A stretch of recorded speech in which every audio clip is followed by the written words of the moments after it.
지난 금요일에 예레미야 35장 말씀을 통해서 하나님 말씀에 순종하는 한 사례의 어떤 별종들이라고 그랬죠. 제가 우리 식으로 얘기하면 인간 문화재, 이 바룩이 아니라 네갑의 자손들, 이 레갑의 족속들에 대해서 같이 말씀을 좀 나눴는데 아주 드문 예입니다.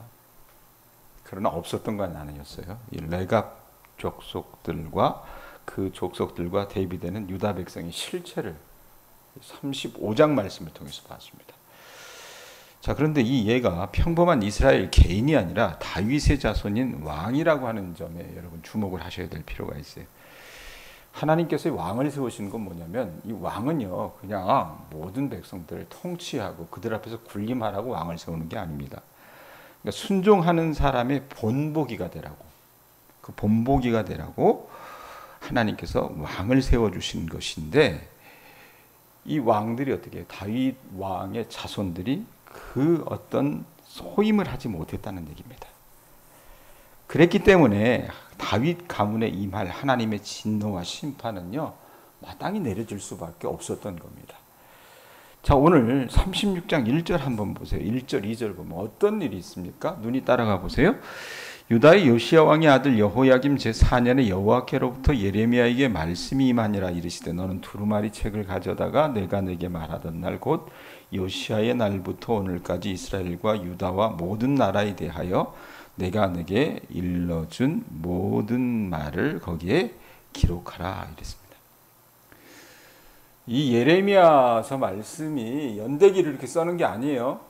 우리가 쭉 읽어보면 34장까지 갔을 때는 시드기야 얘기가 딱 나와서 이제 나라가 끝났는가 보다 생각을 했는데 35장 레갑 족속 얘기했을 때는 다시 여호야김 때로 되돌아오거든요. 지금 이 사건도 보면 여러분 말씀해 보면 1절에 뭐라고 얘기합니까? 요시야 왕의 아들 누구?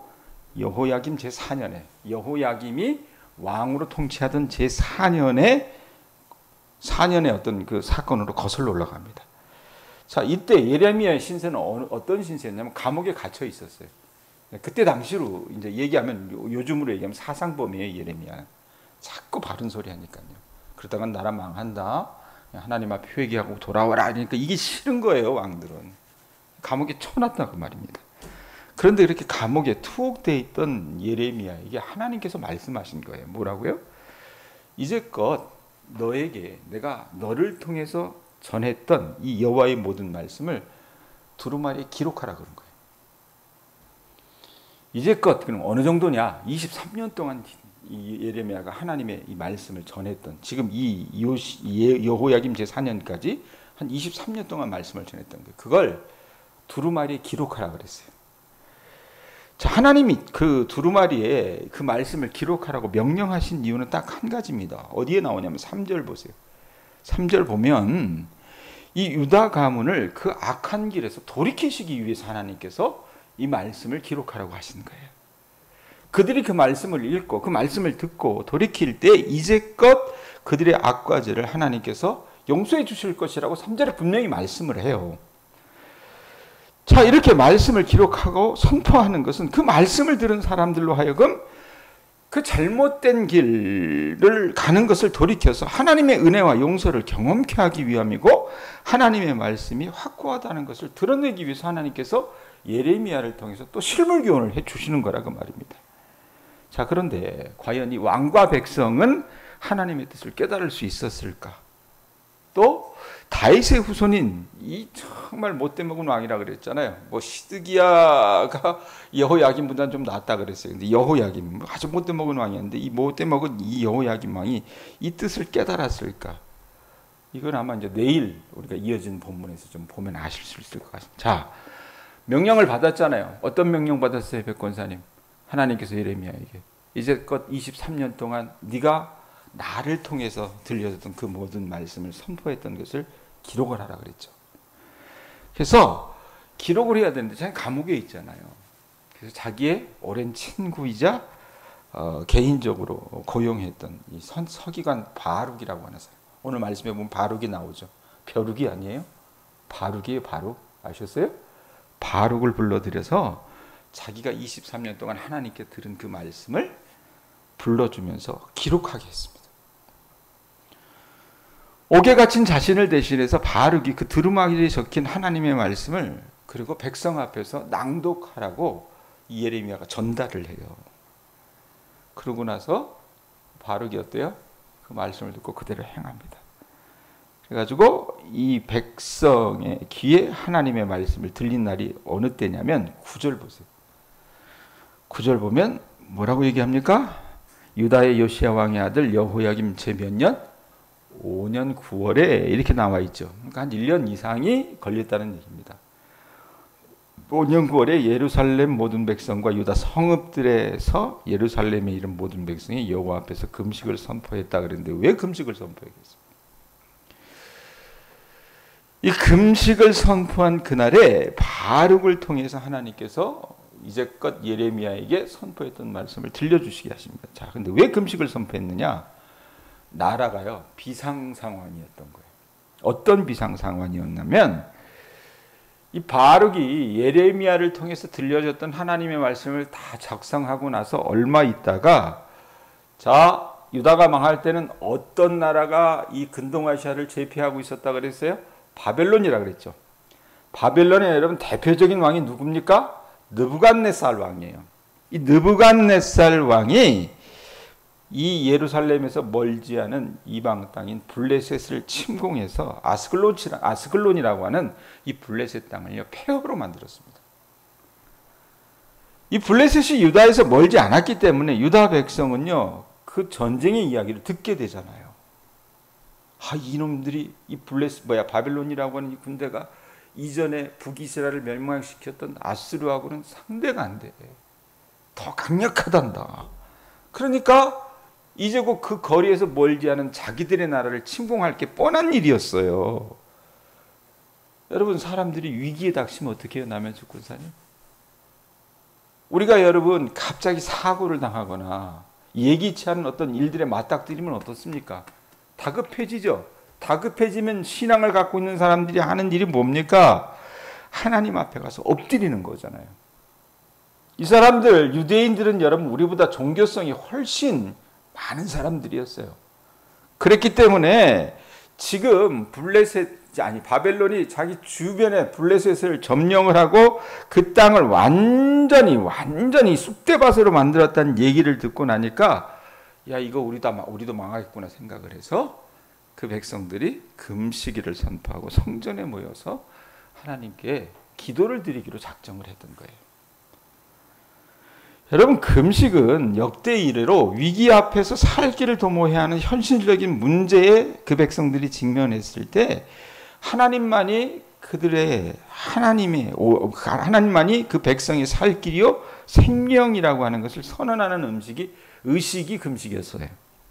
그래서 예레미야는 이 금식일에 맞춰가지고 바룩에게 한 1년 넘게 기록한 글이 있잖아요. 이걸 나는 감옥에 갇혀 있으니까 네가 나 대신해서 성전으로 가서 사람들에게 이제껏 기록한 두루마리를 낭독해달라고 부탁을 했던 겁니다.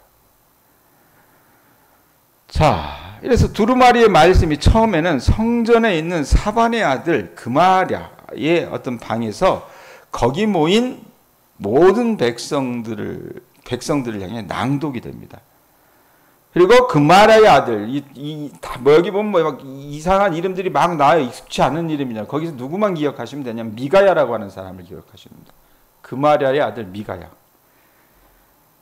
이 미가야가요, 바룩을 통해 전해 들었던 이 하나님의 말씀을 듣는 귀가 있었어요. 자기들의 상황이 이제 다급하기 때문에 절박한 마음으로 말씀을 듣기 시작하니까 오늘 3절에 있는 2절에 있는 것처럼 3절에 있는 것처럼 이 정말 자기네 백성들이 하나님 앞에서 죄를 돌이키고 그 앞에 엎드리면 주께서 그들의 악과 죄를 용서해 주실 것이라고 하는 그 말씀이 자기들의 삶에 아주 그냥 사무친 거예요. 그래서 이 말씀을 이 미가야가 듣고요, 자기만 들어서는 안 되겠다라고 생각을 해서 11절, 12절 보세요. 어떤 일이 일어납니까? 11절, 12절에 보면 사반의 손자 그마랴의 아들 미가야가 그 책에 기록된 여호와의 말씀을 뭐 했다 그래요?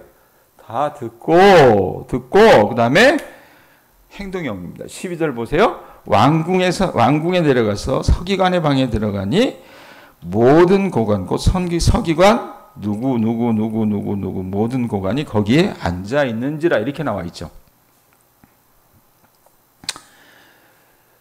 이 그마랴의 아들 이 미가야의 방에 모여가지고 여러분 그 모든 백성을 향해 이 말씀을 낭독을 했고, 이 미가야가 어떻게 합니까? 왕국의 고관들에게 이 말씀을 전파를 해요. 여러분, 미가야는 과거에도 여러 번 예레미야의 말을 들은 적이 있었지만 이번에는 그것이 예레미야 그 한 사람의 말이 아니라 하나님께서 하신 말씀으로 듣게 됩니다. 그래서 재빨리 아버지에게 달려가가지고, 아버지, 지금 예레미야를 통해서 바룩이라고 하는 친구가 예레미야가 이제껏 선포했던 그 말씀을 우리에게 전달했습니다라고 하면서 자기가 드린 내용들을 그 아버지에게 전달했어요. 그러니까 이 미가야의 아버지 그마랴가 꽤나 높은 고관 대작이었던가 봐요. 그래서 그마랴가 다른 4명의 고관과 회의를 하고 있었는데 이 아들이 서두르는 걸 보니까 이게 예사롭지 않았던 것 같아요. 그래서 바룩이라고 하는 사람 한번 데려와라. 그래서 데려오게 하고 그 말씀을 낭독하도록 했습니다. 자, 그 아버지도 이 아들만큼이나 감동을 받았고 그와 함께 있었던 고관들도 마찬가지였던 것 같아요. 그래서 16절 보면 뭐라고 얘기합니까? 16절에 보세요. 한번 읽어보세요. 읽습니다. 시작. 그들이 그 모든 말씀을 듣고 놀라 서로 보며 바룩에게 이르되 우리가 이 모든 말을 누구에게 하리라고? 왕에게 하리라. 왕이 누구예요? 여호야김이에요. 여호야김. 말씀을 듣고 놀란 여러분, 이 사람들이 자기들이 섬기는 왕 여호야김의 됨됨이를 알고 있었습니다. 제가 아까 좋지 못한 왕이었다 그랬잖아요. 그랬기 때문에 우선 조치를 취해야 됐습니다. 어떤 조치를 취했냐면 말씀을 전했던 당사자인 바룩과 예레미야에게 몸을 숨기라고 얘기합니다. 왜 그러냐면 이전에도 이 여호야김은요, 하나님의 말씀을 듣는 그 순간 그 하나님의 말씀을 전했던 우리야라고 하는 선지자를 죽인 전력이 있었기 때문에 그런 조치를 취했던 겁니다. 자, 이상의 말씀이 오늘 말씀의 계략입니다. 자, 오늘 말씀 제가 설명하면서 누구를 좀 기억하라고 제가 말씀을 드렸냐면 바룩도 좋지만 미가야라고 하는 사람의 여러분 이름을 기억하셨으면 좋겠습니다. 자, 하나님의 말씀이 떨어졌을 때, 물론 이들이 위기 가운데 있었지만 그 하나님의 말씀이 떨어졌을 때 이 미가야가 행한 태도가 저는 참 눈에 와닿습니다. 이 사람들은요, 이 미가야를 포함해서 이 미가야의 아버지 고관들은 진리의 말씀을 들었고 그 진리에 헌신할 줄 아는 사람들이었어요. 들을 귀가 있는 사람들이었다고 말입니다. 이 사람들은 여러분 다 책임 있는 국가의 관리들이었고 바룩을 통해 전달된 하나님의 말씀이 자신들의 인생과 국가의 운명에 대해서 말하고 있는 것을 알고 있었다 그 말입니다. 그래서 풍전등화라 그러잖아요. 바람 앞에 등불과 같은 이 나라의 운명 앞에서 이 어리석인 왕이 깨닫기를 바라면서 이 말씀을 전해야 된다라고 하는 그런 어떤 공명심이 이들 가운데 불러일으키셨다고 말입니다. 자, 여러분, 이 하나님의 말씀을 정리하는데 여러분들은 하나님의 말씀을 어떻게 들으십니까? 늘 제가 하는 말 있죠. 듣고 싶은 것만 듣는다고. 예? 요즘 시대 교인들은 어때요? 우리 교인들은 안 그래. 여기 있는 분들은 안 그래.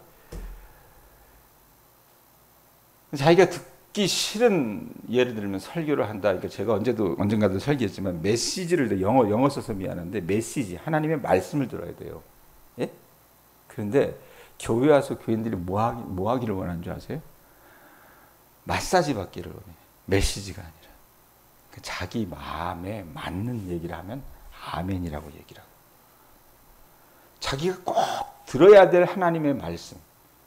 그 말씀을 들어야 내가 살고 그 말씀을 들어야 내가 악과 그릇된 길에서 돌이키고 하나님 앞에 회개하고 자복하는 삶을 살 텐데 그런 말씀은 들어야 안 들어요?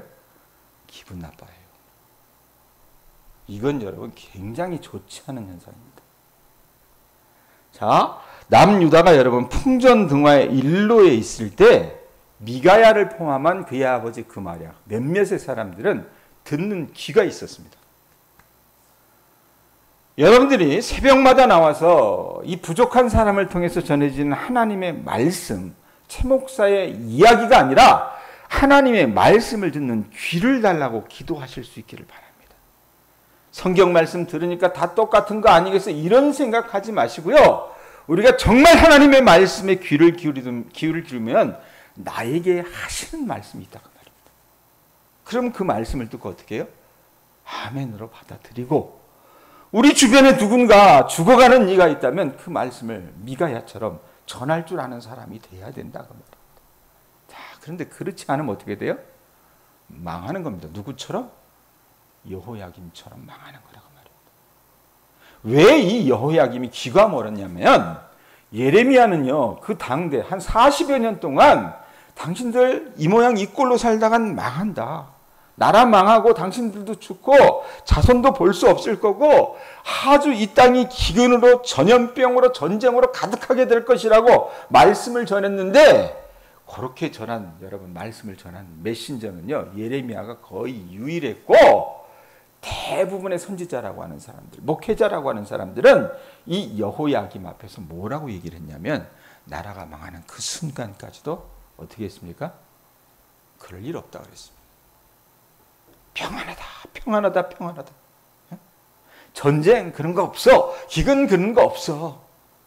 그저 우리는 하나님 앞에 예배드리면서 우리의 예배 모양을 잘 꾸미면 돼, 이러면서 그 고관들이나 왕들이나 모든 관리들이 백성들, 특별히 어려움에 처한 고아와 가부와 나그네를 돌보는 것이 아니라 하나님의 법을 굳게 했고, 바르게 집행돼야 될 정의를 여러분 뒤틀어서 집행했기 때문에 하나님께서 그들에게 징벌하실 수밖에 없었던, 심판하실 수밖에 없었던 그런 결과를 가져왔다라는 얘기입니다. 여러분, 정직한 설교, 정직한 하나님의 말씀은요, 우리가 얼마나 잘못 살아가고 있는지, 그리고 선한 삶은 어떤 것인지를 우리에게 날마다 얘기합니다. 그래서 어떻게 해요? 거슬려요. 거슬립니다.